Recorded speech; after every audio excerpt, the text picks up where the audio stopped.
又要到万圣节了呢。今天要给大家分享的万圣节美食，大概可以算是有史以来最简单的了，就是这个搞怪又可爱的香肠木乃伊。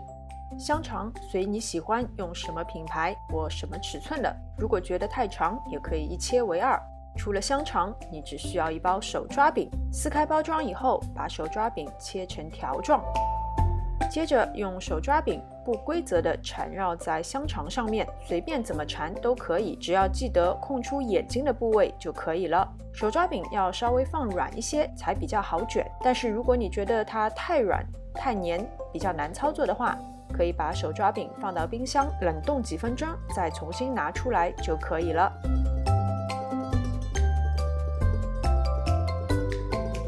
我觉得木乃伊要颜色浅一点才比较形象，所以并没有在表面刷蛋液。全部完成以后，就送进预热好的烤箱，180度烤20分钟。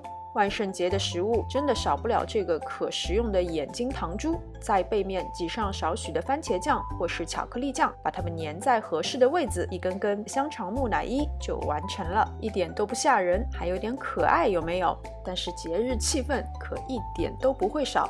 没有手抓饼的话，也可以用现成的冷冻酥皮来代替，插上竹签都可以直接开档了呢。好了，今天的视频就到这边，非常感谢大家的观看。喜欢我的视频，请记得点赞、分享和关注我的频道。我们下次再见。